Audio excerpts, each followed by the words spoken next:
ለሁሉም እንዳቅሙ ሰጠው ማለት ምን ማለት ነው? መክሊት የሌለው ሰው የለም ማለት ነው። ይህን ማወቅ አለባችሁ። መክሊት የሌለው ሰው የለም። መክሊት ማለት ሀብት ጸጋ ነው። ለጊዜው ገንዘብ ነው።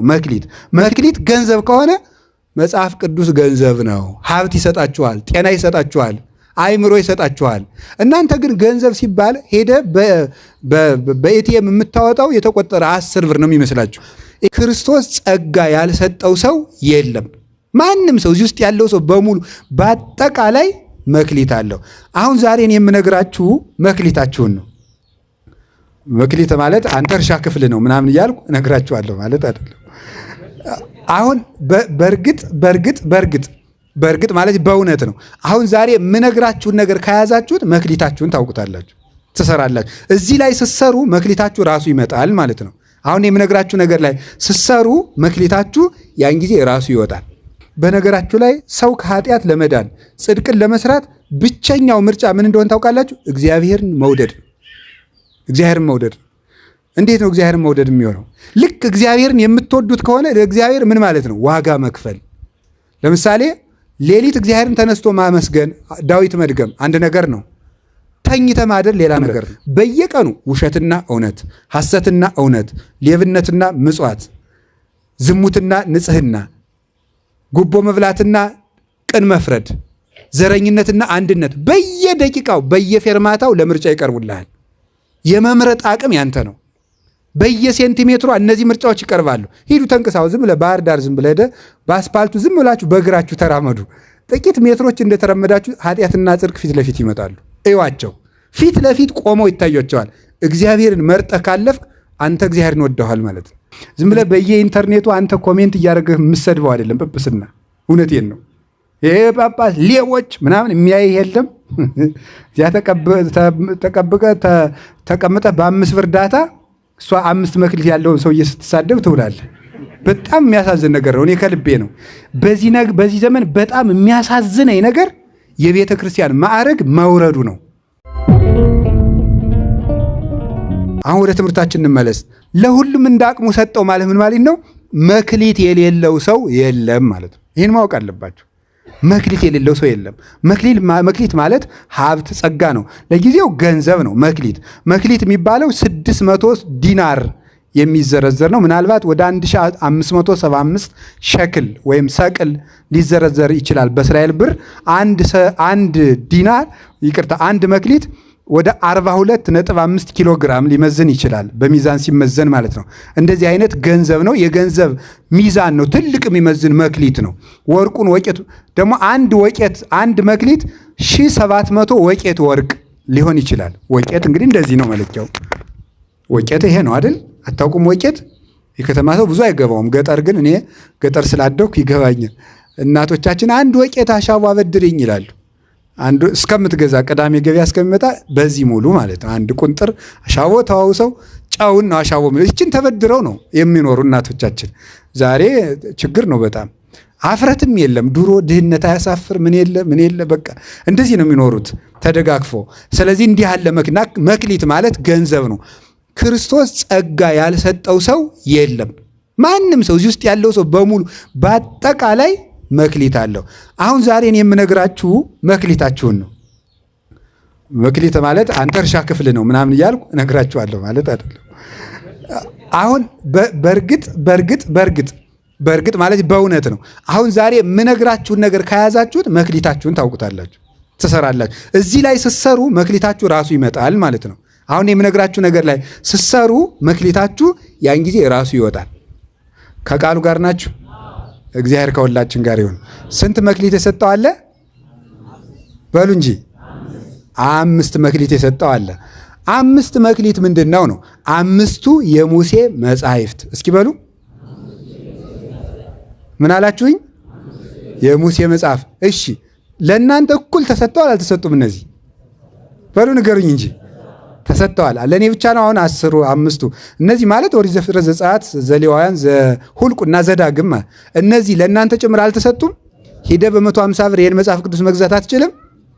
ስለዚህ 5 መክሊት የተሰጠው ማን ነው? 5 መክሊት የተሰጠው በሉ እንጂ እስቲ 5 መክሊት ያለው ያውጣ። አሁን አውጡ። 5 መክሊት ያለው እንዴ! ሌሎቻችሁስ አታምኑም እንዴ በሙሴ መጽሐፍ? አዎ። ስለዚህ 5 መክሊት አላችሁ ማለት ነው። አሁን ሰው ዝም ብሎ ሰነፍ አይደለ? እየሮጠ ይመጣና ዝም ብሎ ከአንዱ መነኩሴ ከኔም ጭምር ሰው መስየው ነው አባ እንዲሁ መክሊቴን ንገረኝ። እኔ ምን አውቅልሃለሁ? መክሊት የሚባለው 5ቱ መጽሐፍ ነው ጌታዬ። ይሄንን ስትሰራ መክሊትህን ታውቃለህ። 5 ገንዘብ ምን ያደርጋል? ያከብራል፣ ያለብሳል፣ ጤና ይሰጣል፣ ሀብት ይሰጣል። ትታከምበታለህ፣ ቢርብ ትበላለህ፣ ብትራቁት ትለብስበታለህ፣ ከብረህበት ትኖራለህ። ገንዘብ ኦሪት ምን ታደርገ? ለማቀብ ከኦሪተከ ትበል ከራሜ ከራሜከ ኦሪትን ብትጠብቃት ድልብ የድልብ ድልብ ታበላሃለች። ወይ ሰፍፍ ማይበብተ ወይንከ ውስተ ማይድከ የወይን ዘለላ በማይድ ሞልቶ ይኖራል ይተርፋል። ወትርየይ እስከ ነሳልስ ወራብ ትውልድ ውሉደ ውሉድከ እስከ 3 እስከ 4 ትውልድ ድረስ ዕድሜ ጨምራለህ የልጅ ልጅ ዘመን ታያለህ ይላል። መክሊት ገንዘብ ከሆነ መጽሐፍ ቅዱስ ገንዘብ ነው። ሀብት ይሰጣችኋል፣ ጤና ይሰጣችኋል፣ አይምሮ ይሰጣችኋል። እናንተ ግን ገንዘብ ሲባል ሄደ በኤቲኤም የምታወጣው የተቆጠረ 10 ብር ነው የሚመስላችሁ። ይሄ ገንዘብ ነው። 5 የተቀበለው ሰውዬ ስንት አተረፈ በሞቴ? በሉ ንገሩኝ እንጂ 10 ቃላትን ያዘ ማለት ነው። 10 ይሆናል አይደለም? ይሄ 5ቱ ህገጋት ውስጥ 10 ቃላትን አትርፎ የሰራ ማለት ነው። ይሄ ሰው ገንዘብ አለው። ሀብት እንዲኖራችሁ ጤና እንዲኖራችሁ ከፈልጋችሁ 10 ቃላትን መጠበቅ። ኢታምልክ ባዕድ አምላክ ዘእንበሌ እኔ በቀር ሌላ አምላክ አታምልክ፣ በሐሰት አትመስክር፣ ሰንበትን አክብር፣ የባልንጀራህን ገንዘብ አትመኝ፣ ወደ ባልንጀራ ሚስት አትሂድ፣ የእግዚአብሔር የአምላክህን ስም በከንቱ አትጥራ። እነዚህን ቆጥራችሁ ጽፋችሁ ስሯቸው። እነዚህን ስትጠብቋቸው ሀብት ከቤታችሁ ደጅ አንኳኩቶ ይመጣል። እነዚህ ገንዘቦች ናቸው። 10 መክሊት ያተረፈ አለ። ከቃሉ ጋር ናችሁ? እሺ 2 መክሊት የተሰጠው አለ። ስንት መክሊት? 2 መክሊት። እነዚህ 2 መክሊቶች ምንና ምን ናቸው ስትሉ ፍቅረ ቢጽና ፍቅረ እግዚአብሔር ይባላሉ። እግዚአብሔርን መውደድና በሉ ሰውን መውደድ። እነዚህ 2 መክሊቶች ናቸው። እግዚአብሔርን መውደድ፣ ሰውን መውደድ። እግዚአብሔርን መውደድ ከራስ በላይ፣ ሰውን መውደድ እንደ ራስ። ሰውን መውደድ እንደማን? እንደ ራስ። ሰውን ስትወደው እንደ ራስህ። አጭር ነገር ነው። በቃ ሰውን መውደድ ቀመሩ ከጠፋችሁ አጭር ነው። እንደ ራስ ማለት ለራስ የምትፈልገውን ለባልንጀራ ምን አንበል ነው። አንተ እንዲያደርጉብህ የምትፈልገውን ለባልንጀራ አንተ እንዲያደርጉብህ የማትፈልገውን ለባልንጀራ ምን አትበል ነው። እንዲያደርጉልህ የምትፈልገውን። በጣም ጥሩ። እኔ አሁን ልንገራችሁ። እናንተ ሰረቃችሁኝ አይበለውና የሆነ ነገር ሰረቃችሁ ደግሞ ደበደባችሁኝ።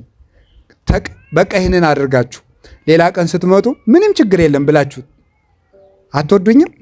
ትወዱኛላችሁ። እንዴት ያለ ይቅር ባይ ሰውዬ ነው ትላላችሁ። ያን ሁሉ አርጌው እኮ ተወልኝ ትላላችሁ። አንተ ይሄንን ለዚህ አድርገው ነው። ለማን? አንተ ብዙ ነገር አድርገህ ሰው ሲተውልህ ደስ ይለህ የለ? እሱን አድርገው ለባልንጀራህ ነው። ብዙ ያደረገህን ሰውዬ ምን በልለት ነው? ተውለት። አንተ ሲተውልህ ደስ እያለ መስሎኝ።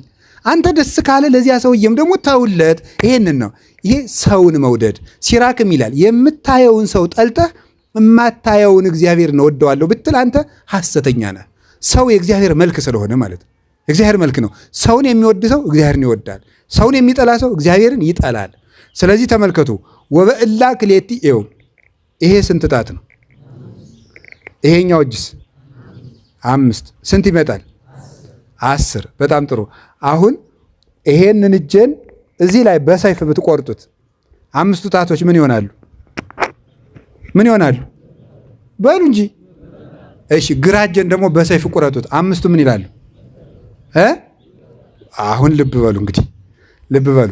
ወበእላ ክሌቲ ትእዛዛት ተሰቅላ ኦሪት ወነቢያት 5 ጣት በቀኝ እጄ 5 ጣት በግራ እጄ። ሁለት 10 ያዙ። እንደዚህ አንጠልጥለው 5ቱ ናቸው እንደዚህ አድርገው ያዙት። ሁለቱ 5 ይዘዋል። አንዱ 5 ሁለቱ ስንት ይዘዋል? 10 ይዘዋል። ሰውን መውደድ ስንቱን ይይዛል? 5ቱን። እግዚአብሔርን መውደድ ስንቱን ይይዛል? 5ቱን ይይዛል ማለት ነው። ሁለቱን ስትጥሳቸው ምኑን ታጣለህ? 10ሩን ታጣለህ ማለት ነው። እግዚአብሔርን የማትወደው ከሆነ 5ቱን ታጣዋለህ። ሰውን ስትጠላ 5ቱን ታጣለህ። እዚያ ምን ትሆናለህ? ጉንድሽ ቆማጣ ማለት ነው። ፍቅረ እግዚአብሔርና ፍቅረ ሰብ ፍቅረ ቢጽ የጎደለው ሰው ቆራጣ ነው ማለት ይሄ ነው ማለት ነው። ይሄንን እንደጅ አደረገና ተሰቅላ ኦሪት ወነቢያት በእነዚህ በሁለቱ ኦሪት ፍቅረ ቢጽና ፍቅረ እግዚአብሔር ክንድ አደረጋቸው ብርታት የሚሰጡ ኦሪትም ነቢያትም ጸንተው የሚኖሩ እግዚአብሔርን በመውደድና ሰውን በመውደድ ነው እና ሁለቱ ናቸው። በነገራችሁ ላይ ሰው ከኃጢአት ለመዳን ጽድቅን ለመስራት ብቸኛው ምርጫ ምን እንደሆነ ታውቃላችሁ? እግዚአብሔርን መውደድ። እግዚአብሔርን መውደድ። እንዴት ነው እግዚአብሔርን መውደድ የሚሆነው? እሺ ገበሬውን የሚቆፍረው ምንድን ነው? ይቆፍራል፣ ያርማል፣ ይደክማል። ለምን? እንጀራ ስለሚወድ ነው። ለምትወደው ነገር ዋጋ ትከፍላለህ። ዝናብ ትመታለህ፣ ፀሐይ ይመታሃል። ዝናብ እየመታ ትሸከማለህ፣ ፀሐይ እየመታ ትሸከማለህ። ጭዱን ይሸከማል። አሁን በመጋቢት ፀሐይ እየመታው ገበሬው እኛ ቤት ቁጭ ብለን እየዋል። ለምን? ለሚወደው ነገር ነው። ለምትወደው ነገር ዋጋ ትከፍላለህ። ልክ እግዚአብሔርን የምትወዱት ከሆነ ለእግዚአብሔር ምን ማለት ነው? ዋጋ መክፈል። ለምሳሌ ሌሊት እግዚአብሔርን ተነስቶ ማመስገን፣ ዳዊት መድገም አንድ ነገር ነው። ተኝተ ማደር ሌላ ነገር ነው። የምትወደው ከሆነ የእንቅልፍ ዋጋ ለእግዚአብሔር ትከፍላለህ ማለት ነው።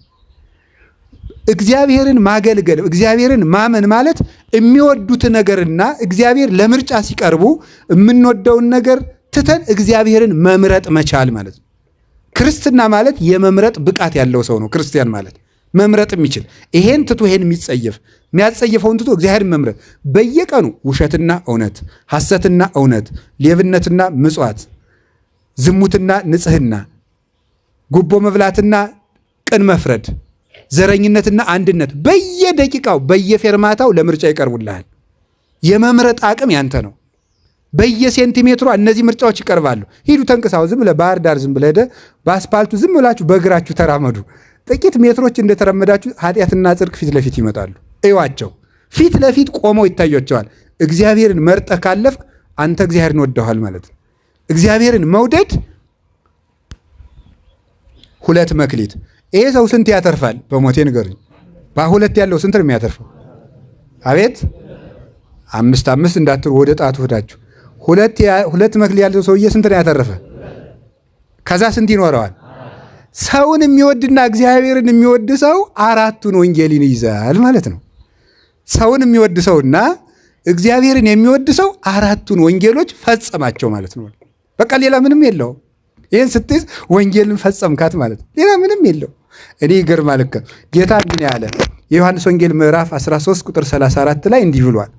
ወበዝንቱ የአምረክሙ ሰብ ከማርዳእየ አንትሙ እምከመ ተፋቀርክሙ በበይናቲክሙ። እርስ በርሳችሁ ከተዋደዳችሁ ያን ጊዜ ሰዎች የኔ ደቀ መዛሙርት መሆናችሁን በዚህ ያውቃሉ አለ።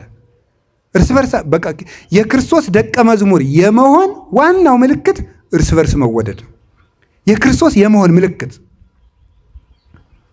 ወፍጻሜሁሰ ለኩሉ ሕግ ወማይልቅቱሰ ለኩሉ ሕግ ተፋቅሮ በልብ ንጹሕ። የሕግ ሁሉ ፍጻሜ አንደኛ ጢሞቴዎስ ምዕራፍ 1 ላይ የሕግ ሁሉ ፍጻሜ በንጹሕ ልብ መዋደድ ነው ይላል። የሕግ ሁሉ ፍጻሜ ከኦሪት ዘፍጥረት ምዕራፍ 1 ቁጥር 1 እስከ ራዕየ ዮሐንስ ምዕራፍ 22 መጨረሻ ድረስ የሕግ መጨረሻው በንጹሕ ልብ መዋደድ ነው። ተዋደን መክሊት እንድናተርፍ እግዚአብሔር ይርዳን። እግዚአብሔር ይርዳን። ይኸውላችሁ ለምሳሌ እንገራችሁ። ተርቤ አላበላችሁኝም። ያዙ እስኪ በሉ እናንተም። ብጠማ አላጠጣችሁኝም። እንግዳ ሁኜ ብመጣ አልተቀበላችሁኝም። ብታሰር አላስፈታችሁኝም። ብራቆት አላለበሳችሁኝም። እነዚህ ሁሉ የምን ጥያቄዎች ናቸው? የፍቅር ጥያቄዎች ናቸው። የፍቅር ጥያቄዎች ናቸው እነዚህ ሁሉ ማለት ነው። ክርስቶስ ሲመጣ የሚጠይቀን የምንም ጥያቄ አይደለም፣ የፍቅር ጥያቄ ነው። ለምን? ብራብ አላበላችሁኝም። ለማን? ለዚያ ወንድምህ። መቼ ተርበህ? ማይዜ ርህበከ ርኢናከ ወያብላዕናከ። መቼ ርቦህ ነው? መቼ ነው ያላበላንህ አሉት። ዘይገበርክሙ ለአሐዱ እምእሉ ንዑሳን ሊተ ይገበርክሙ፣ ወይም ለደጋጎቹ ደግሞ ዘገበርክሙ ለአሐዱ እምእሉ ንዑሳን ሊተ ገበርክሙ። ከታናናሾቹ ለአንዱ ያደረጋችሁት ለእኔ ያደረጋችሁልኝ አለ። ልብ በሉ፣ እግዚአብሔር ክርስቶስን ሰዎችን መውደድ ክርስቶስን መውደድ ነው። ለሰው ማብላት ክርስቶስን ማብላት ነው። ለሰው ማልበስ ክርስቶስን ማልበስ ነው። እና መቼ ይርበርደዋል ክርስቶስ? ክርስቶስ መቼ ይርበዋል? እሱ የሕይወት እንጀራ አይደል እንዴ? ቢራብስ እኮ አንድ ጊዜ ነው፣ እሱም ለእኛ ቤዛነት ነው። ክርስቶስ መቼ ይታሰራል? አንድ ቀን ታሰረ፣ እሱም እኛን ነፃ ለማድረግ ነው። ሰውን ማስፈታት እግዚአብሔርን ማስፈታት ነው። ሰውን ታሞ መጠየቅ እግዚአብሔርን መጠየቅ ነው። ይሄንን ነው ጌታ የነገረን። ከቃሉ ጋር ናችሁ? እግዚአብሔር ከሁላችን ጋር ይሁን። እሺ ከቃሉ ጋር ናችሁ? አንድ መክሊት የተሰጠው ምንድን ነው? አንድ መክሊት የተሰጠው በበጎ ነው የምንወስደው ይህን ሁሉ ማለት ነው። አንድ መክሊት የተሰጠው ሰው መሆን ነው። እስኪ ሰው መሆን በሉ ንገሩኝ እንጂ። ሰውነት አንድ መክሊት ነው። ያንን ያጠፋው ማለት ያንን ባጠፋበት ያጠፋው ነው። መጥፊያውን በኋላ ነግራችኋለሁ።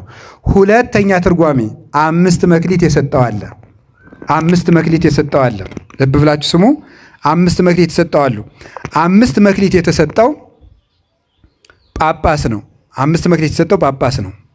ጳጳስ 5 መክሊቶች አሉት። ዲቁና አለው፣ ቅስና አለው፣ አይቅርታ አንድ ዘልያለሁ፣ ክርስቲያንነት አንድ አለው፣ ምእመንነት። ጳጳስ ምእመን ነው አይደለም? ምእመን እኮ እናንተ ቀላል ስም መስሏችኋል። ምእመን እኮ የእግዚአብሔር ስም ነው። ምእመን እግዚአብሔር በሁሉ ቃሉ እግዚአብሔር በቃሉ ሁሉ የታመነ ነው። ምእመን የእግዚአብሔር ስም ነው። ቀላል ስም እንዳይመስላችሁ። ምእመንነት አለው፣ ክርስቲያናዊነት አንድ። ከዛ ምን አለው? ዲቁና አለው 2፣ ቅስና አለው 3፣ ጵጵስና አለው 4፣ ሊቀ ጵጵስና 5።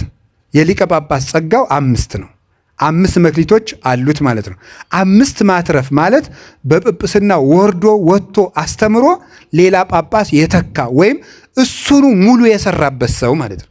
ሙሉ የሰራበት ሰው እንደተሰጠው እንግዲህ ጳጳሱ ሰው በዚህ ዘመን ለምን ጳጳስ መሆን እንደሚያጓጓ በጣም ነው የሚያስደንቀው። ተመልከት፣ ክርስቲያን ስትሆን የምትጠየቅ በምን ብቻ ነው? በክርስቲያንነት ብቻ፣ በምዕመን ብቻ ነው የምትጠየቀው። አሁን ምን ጨምርበት? ከክርስትናው ላይ ዲቁና ጨምርበት። በስንት ነገር ልትጠየቅ ነው? በ2። እሱ ቅስና ጨምርበት። በስንት ነገር ትጠይቃለህ? ጵጵስና ጨምርበት። በስንት ትጠይቃለህ? ሊቀ ጵጵስና ጨምርበት። በስንት ትጠይቃለህ? በ5 ማለት ነው። ስለዚህ ይሄኛው 5 ያተረፈ ማለት ምን ማለት ነው?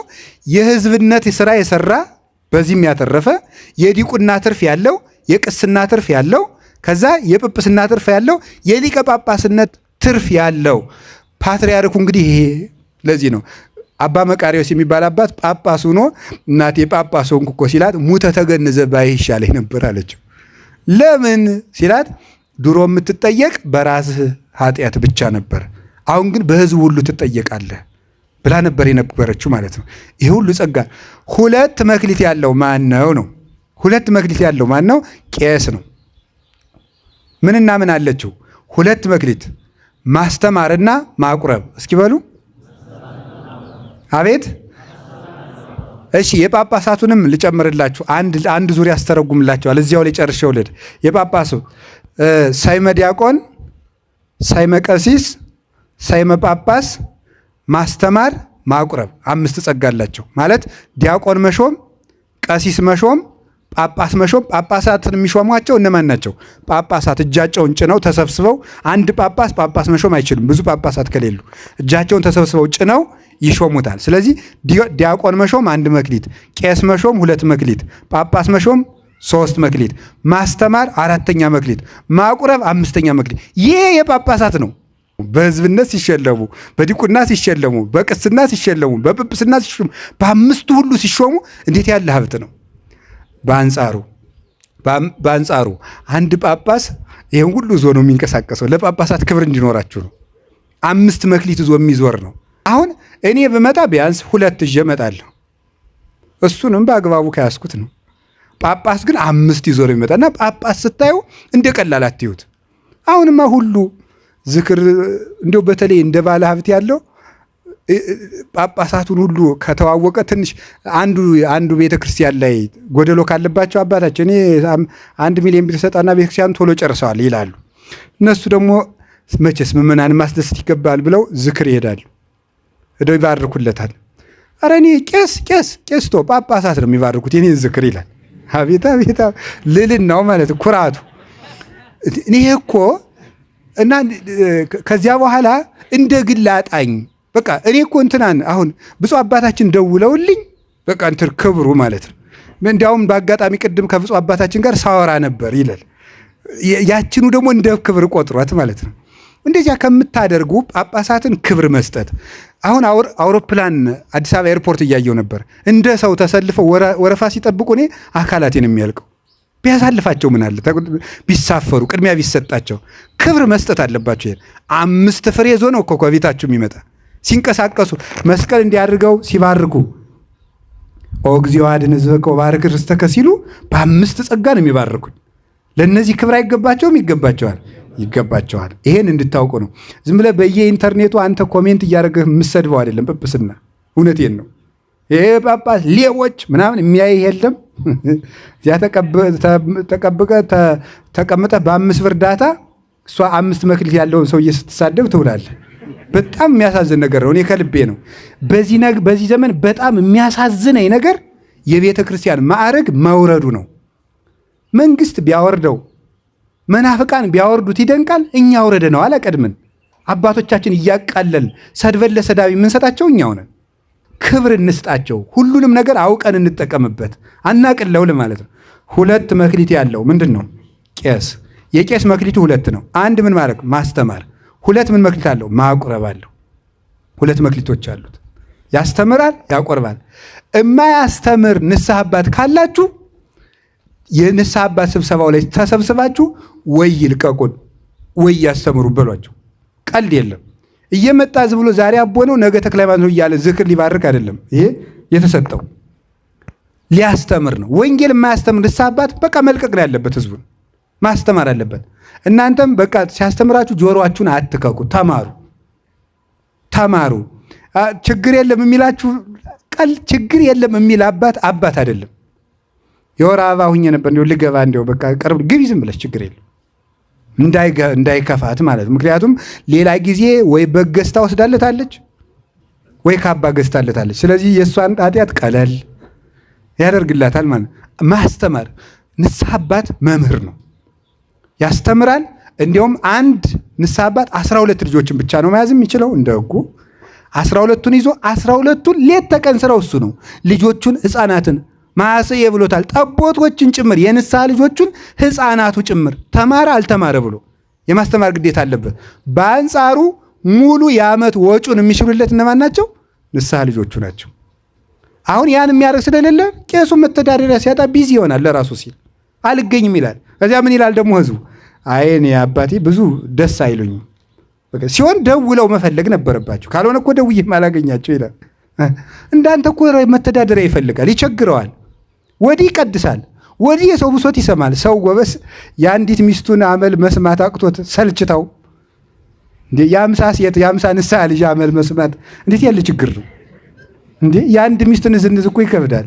እየመጣቻች ባሌ እንዲህ ብሎኝ የልደት ቀን የለ ሰርፕራይዝ ሳያደርገኝ ቀረ እንዲህ ያለች መከራ እየተነዛነዙ ይሄ ሁሉ ንዝንዝ እየሰማ እንዴት አድርጎ ይችላል? ልብ ያናውዛል እኮ። እንደዚህ አይነት ነገሮችን 50 ሰው 60 ሰው 100 200 ሲያኮርፍበት እንዴት ይቻላል? እንዲያስተምሩ መደገፍ እና መማር።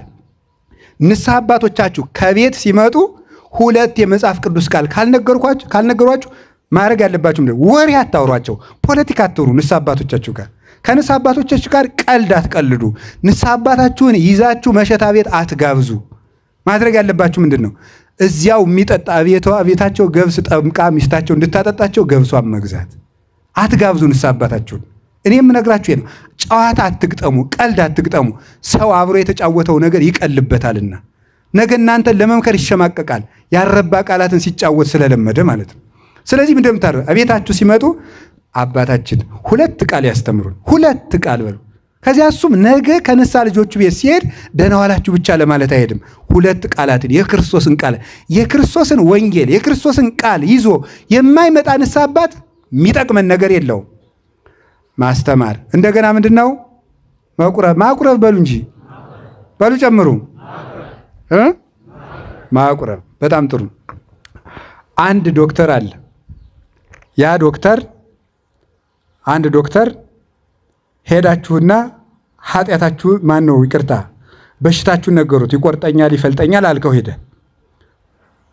ከዚያ ሰምታችኋል፣ ነገራችሁት። አዛ ሰውየው እንዲህ ያለ በሽታዎች በጣም ብዙ አምጭ አላቸው። ባክቴሪያ አለ፣ በቫይረስ የሚመጡ አሉ፣ ንጽህናን ባለመጠበቅ ባክቴሪያዎች ጥገኛ ሆነው በምግብ መመረዝ የሚመጣ አለ። ለምሳሌ በዛ ገብረት ቴታነስ ለምሳሌ በሱ ይመጣል። ምናምን ብሎት ደግሞ በዚህ ፍላይ በርድስ በሚባል በዚህ በወባ ትንኝም ተነክሰ ልትታመም ትችላለህ ብሎ ስለ በሽታ ያልሆነ ትምህርት ወይም ደግሞ ወይ አናቶሚ ወይም ደግሞ ፊዚዮሎጂ አስተምሮ ሰደደ። ትድናለህ? አድንም? ትድናላችሁ? እና ምን ሲሰጣችሁ ነው የምትድኑት? መድኃኒት ማለት ነው። ስለ ጤና በመማር ጤና ማግኘት አይቻልም። በእርግጥ ወንጌል ከዚህ በላይ ነው። አስተምሮ ብቻ መድኃኒት ካልሰጣቸው አይድኑም። መድኃኒቱ ማን ነው? የክርስቶስ ሥጋና ደም ነው። ቅዱስ ሥጋውን ክቡር ደሙን የማይሰጥ ሐኪም ማለት ካህን ማለት መድኃኒት ሳይሰጥ ሕክምና አውርቶ የሚሰድ ሐኪም ማለት ነው። ወይም በጎችን እየጠበቀ ሳር የማያበላ ውሃ የማያጠጣ እረኛ ማለት ነው። ከዛ ግን ምን ያደርግልሃል? ሐኪሙ ግን ምን ያደርጋል? መጀመሪያ እንዲህ ያደርጋል። ሐኪሙ ያበጠ ካለ ይልጠዋል። እያስለቀሰ ነው የሚልጥህ። ይልጠዋል ያበጠ፣ ምክንያቱም መድኃኒት አይቀበልማ። ያንን ልጦ የቆሸሸውን ቆዳ አስወግዶ ባክቴሪያዎችን አጥቦ በአልኮል ከዚያ በኋላ መድኃኒት ይቀበላል። ትድናለህ። ሊያድነኝ ነው ብለህ ስላሰብክ እየቆረጠህ ትችለዋለህ። በቢላዋ እንዲያል ቁርጥ እያደረገህ ትችለዋለህ። ለምን? ሊያድን ነዋ። ቅዱስ ጎርጎርዮስ ዘኑስስ እንዲህ ይላል፣ ኢናስተአጽብ ትእዛዞ ወተግሳጾ ለካህን እስመ አቃቤ ሥራይ መፈውሰ ነፍሱ እቱ ይላል ሃይማኖተ አበው ምዕራፍ 36 ላይ ሲናገር፣ የካህኑን ትእዛዝ ቸል አንበል አናቃለውም፣ እሱ ነፍስን የሚፈውስ ሐኪም ነውና ይላል። የነፍስ ሐኪም ነው። የካህኑን ትእዛዝ አታቃል። ይሄንን ንስሐ ግባ፣ ይሄንን አድርግ፣ አሁን እንደዚህ ስላችሁ እኔ በቃ ካህናት እንድትታዘዙ እኛ እንድትታዘዙ አንተ ታዘዝከኝ ያልታዘዝከኝ የምትጨምርልኝ ነገር የለም። ጌታ የሚፈርድብኝ በራሴ ስራ ነው። እናንተ ለእኛ እንድትገዙልን ተብሎ የሚሰጥ ትምህርት የለም። እንድትድኑ ብዬ ነው ይሄን የምነግራችሁ። ስለዚህ ሐኪም ሲቆርጥ ዝም እያለው ካህናት ግን ቃላቱ ተጠንቅቆ አይዟችሁ ምዕመናን እንዲሁ እኮ ይገርማል እኮ የቀበሌ መዝጋቢ እንዴት እንደሚያመናጭቅ እኮ ታውቃለህ። ወገብ እየተቆመጠ ነው የምጠበቀ። እሺ መታወቂያ እንዲታደስ የዛሬ 3 ወር ነው። እሺ ምን ታመጣለህ? የቤተ ክርስቲያን ሲሆን ግን እኛ ግን ተጠንቅቀን እናንተ ለምነን በቃ እንዲሁ ችግር የለም ምናምን ተብሎ ተታላችሁ ቃል ተመርጦላችሁ ምንድን ነው ያል የምናስታምማችሁ? ስለዚህ ካህኑን መታገስ አለባችሁ። ቢሰድባችሁ፣ ቢገስጻችሁ፣ ቀኖና ቢያበዛባችሁ እንደ ትእዛዙና እንደ ቃሉ ማደር አለባችሁ። በምክረ ካህን ሌው ኩሉኬ ዘይሰም ዘንተ ቃለ ነገሬ ወይ ገብሮ ይመስል ብእሴ ጠቢበ ዘሐነጸ ቤቶ በዲበ ኮክ ዘንሙ ዝናማት ወውህዝ ዋይስት ወነፉ ነፋሳት ወገፍእ ወለውቱ ቤት ወይ ወድቀ እስመ በዲበ ኮክ ተሳረረ። ይሄን ቃሌን ሰምቶ የሚያደርገው ሰው አለ ቤቱን በአለት ላይ የሰራ ይመስላል። ዝናብ ዘነመ፣ ጎርፍ ጎረፈ፣ ነፋስ ነፈሰ፣ ይሄን ቤት ገፋው፣ አልወደቀም፣ በአለት ላይ ተመስርቷልና አለወት ያለው ጴጥሮስን ነው። ጴጥሮስ ማለት ካህን ነው። በአለት ላይ ተመስርቷልና አልወደቅም ማለት በንስሐ አባቱ ምክር የሚመራ ሰው አይወድቅም ማለት ነው። የካህኑን ምክር ከሰማ አትወድቅም። ካህን ማለት የክርስቶስ እጅ ነው። ከዛ በሱች ሥጋው ደሙን ይሰጣል፣ በሱች ድነት ይሰጣል፣ በሱች መንግሥተ ሰማያትን ይሰጣል። ቁልፉን የያዘው ካህን ነው። ክህነት ጠልቶ ድነት የለም። ስለዚህ ሥጋው ደሙን ለመቀበል ቀኖና አለመሰቀቅ፣ ስትናዘዙ አለመሰቀቅ። ስትናዘዙ አንድ የማይረባ ምሳሌ ልመስል ነው። የማይረባ ምሳሌ የማትፈልጉት ቦታ ውስጥ በጣም የሚያስቀይም ቁስል ቢሆን ለካህኑ ትገልጡታላችሁ? አትገልጡትም? የሚገላችሁ ቢሆን አትገልጡትም? ትገልጣላችሁ። የማትፈልጉት ቦታ የምታፍሩበት ቦታ ላይ የሚያስቀይም ቁስል ቢሆን የሚገላችሁ ከሆነ ለካህኑ ልብስህን አውልቀህ ትሰጣለህ። የሚያስጸይፍን የምትፈራውን ኃጢአትህን ለካህን ለምን አትነግረውም ታዲያ? እንደዚያ ከሆነ ለሐኪም የተከበረ ሰው እንዲሁ የተከበሩ አቶ ገሌ፣ የተከበሩ ወይዘሮ ገሊታ የምትባለው ሰውነቱ ወይም ሰውነቷ ስቃይ ውስጥ ከሆነ ሙሉ አካሉን ገልጦ ለሐኪም ይሰጣል። አንተም ሙሉ ገመናህን አውጥተህ መናዘዝ አለብህ።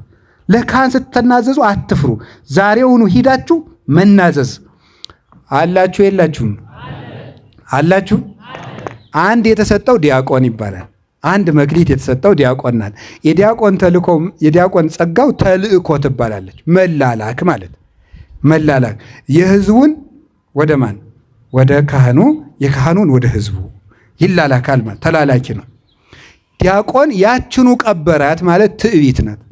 ያችኑ አንዲቱን ደግሞ በቃ ዲያቆንም መቅደስ እስግምዝ ሲገባ አቤት ትሕትና ነው ሲንቀጠቀጥ አብሮ ከቀደሰ ቄስ አምባው ስማ እሱን አምጣው እንደዚህ ነው የሚል ማለት ቀድሶ አላ እሱም ቀዳሽ ሁላቸውም ቀዳሽ ናቸው ማለት እኩል ነው የሚሆነው። እና ያችኑ ቀበራት ማለት ዲቁናውን አንድ ነበረችው በትዕቢት ምዕመናንን ማመናጨቅ።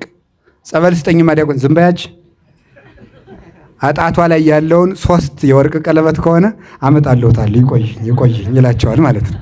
ይሄ እንዲህ የሚያደርግ ከሆነ እሷን በገንዘብ ፍቅር በትዕቢት ዲቁናውን ያበላሸ ሰው ነው። እግዚአብሔር ከዚህ ሁሉ ይሰውረን። ከቃሉ ጋር ናችሁ?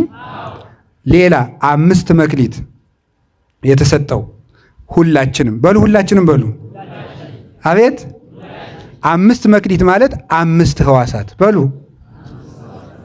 5 ማን ናቸው? ዓይንሽ፣ ጆሮ፣ ሌላ አፍንጫ፣ ሌላ አፍ፣ ሌላስ እጅ። እነዚህ ምን ይባላሉ? 5 መክሊቶች ናቸው። አሁን መክሊት የለኝም የምትሉ እንግዲህ ይሄ ሁሉ እያላችሁ ነው ማለት። ይሄ ሁሉ እያለ ነው መክሊት የለ። እኔ እኮ ጸጋዬን አውቀ ጌታዬ፣ ጸጋ ዓይንህ ነው፣ ጸጋ ጆሮህ ነው፣ ጸጋ አፍህ ነው፣ ጸጋ እጅህ ነው። በዚህ ከሰራህ መክሊት አለ። በዓይንህ ታነባለህ ወይ ነው ወይስ ፌስቡክ ላይ አፍጥጥ ነው የምታድር? ዓይንህ ላይ እኮ አሁን በዓይናችሁ ዓመት ዝም ብላችሁ እንዲሁ ዳውኑ። አንድ ሊቀ ጳጳስ አንዱን ልጅ እንዲሁ ምን ሆነ ነው የማትማር ልጅ እርቦኝ ስደነቆር ምን እየበላህ ደነቆር ካሉት ይባላል። እውነቴን እኮ ነው። መቼስ ለድንቁርናህም በልተህ ነው የምታደር አይደለም እንዴ? ስደነቆር ምን እየበላህ ደነቆርክ? እና አሁን አንድ ሰው ስራ አይኖረው፣ መተዳደሪያ አይኖረው፣ ቅጥር አይኖረው፣ ዓመት ቁጭ ብሎ ዝም ብሎ መጽሐፍ ቢያነብ እርግጠኛ ነኝ ሀብታም ይሆናል። ዝም ብሎ መጽሐፍ ቢያነብ ማለት ዓይንህ ብቻ ይበቃሃል ማለት። ቁጭ ብለህ ላይብረሪ 1 ዓመት መጽሐፍ አንብ። እነዚያ መጽሐፍት ገንዘብ እንዴት እንደምታገኝ ይነግረዋል። ስለዚህ ዓይናችን ብቻ በቂ ነበር፣ አልሰራንበትም። ጆሮ በቂ ነው። ዝም ብለህ ሂድ ተማር። ገንዘብ የለም፣ ቅጥር የለም። ዲግሪ ከተመረቅክ 5 ዓመት ነው። በጆሮ ስራ ሂድና ተማር። ዝም ብለህ አትወዝን። አይ ተምሬ ነበር እያልክ አስፋልት ስታለፋቷል። ተማር። ትምህርት ቤት ወይ ቄስ ትምህርት ቤትም ስማ። ትምህርት ቤቶችን ተማሩ። ወግ ስትሰሙ ጆሮአችሁን አታበላሹት፣ አፍክን አታበላሽ። ዝም ብለህ አንብብበት። እጅህን ስራ አላችሁ ዘመዶች። እግዚአብሔር ከሁላችን ጋር ይሁን።